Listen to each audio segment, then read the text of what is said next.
It's a tough situation he's put in right now, and that's why sometimes I'm glad I'm on this side of the coin. I'm glad I got a jersey, and I don't have to make certain decisions because it is tough. But no one is going to, no one is really going to care too much. Freddie gets a nice paycheck. I get a nice paycheck. Jimmy get a nice paycheck. Blah blah blah. So people don't care when you get paid good. So we all have to figure it out together. We all in this together. This 2016-17 team, we all go down together no matter what the story is. And it's on us. Man, CT, to me, if you're a Bulls fan and you want to see this team make the postseason, I know on the surface it seems like awful news. Your second best player, Dwyane Wade, out for the rest of the year with a fractured elbow. But to me, I think this is actually a blessing in disguise. Did you hear him there? I make a nice paycheck. Jimmy makes a nice paycheck. We good. We gonna be cool. To me, D. Wade isn't all in with the Chicago Bulls team. He came here in the first place to stick it to Pat Riley, collect some big money, and he was putting up good numbers this year, don't get me wrong. But I just wonder if this team now will actually have players on the floor who want to win, who aren't just there to collect a paycheck. I look at Jimmy Butler as that type of guy. Give me the damn ball. I'm going to lead this team to the promised land. Right now, they're on the outside looking in the 10th spot in the East.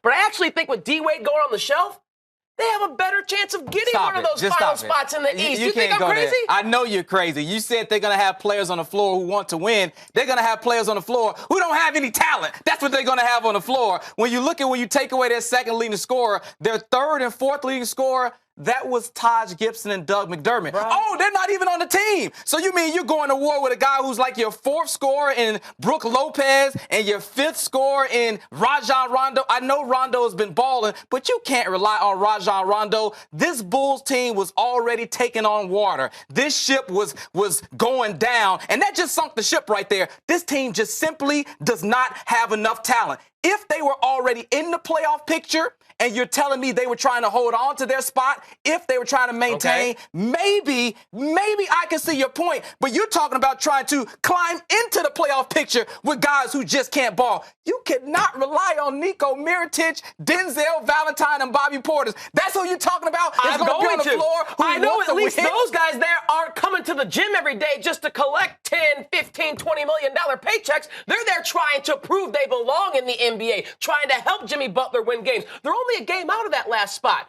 Miami's a spot in front of them in the ninth spot, tied with as far as record with the Detroit Pistons, but the Pistons on the 8th spot right now via tiebreaker. But you're talking about Indy, you're talking about Milwaukee, you're talking about Detroit, you're talking about Miami, you're talking about Chicago. Only a few of those teams can get in.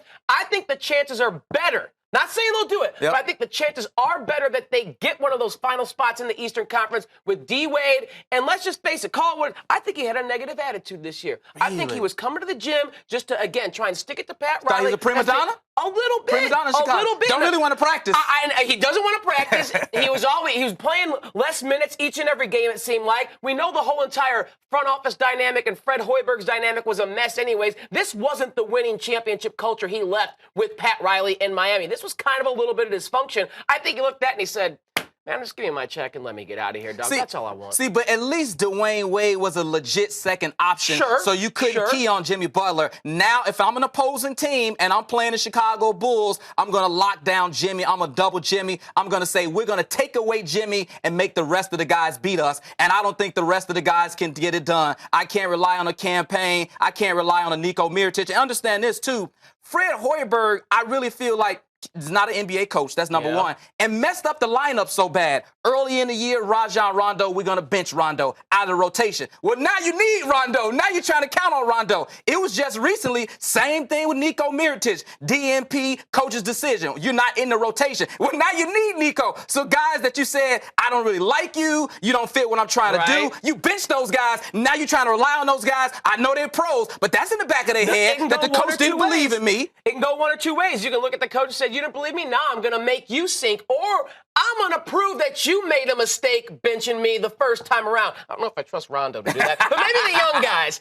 The second part of this, real quick, what does D. Wade do next year? His 2016-17 is done. He has a player option for like $23 million to stay in Chicago? We know it's kind of a mess right now, but that's a lot of money to pass up, and it's D. Wade's option. It's not the team's.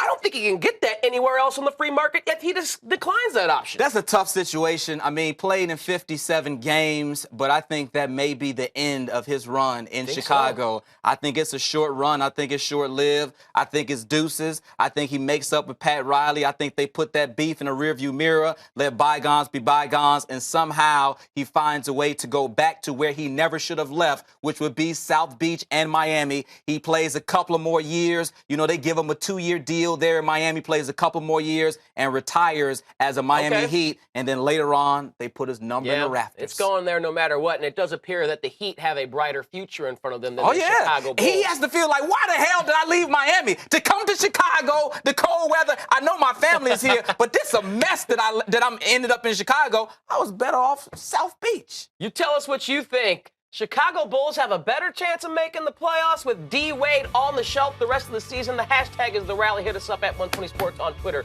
and share your thoughts.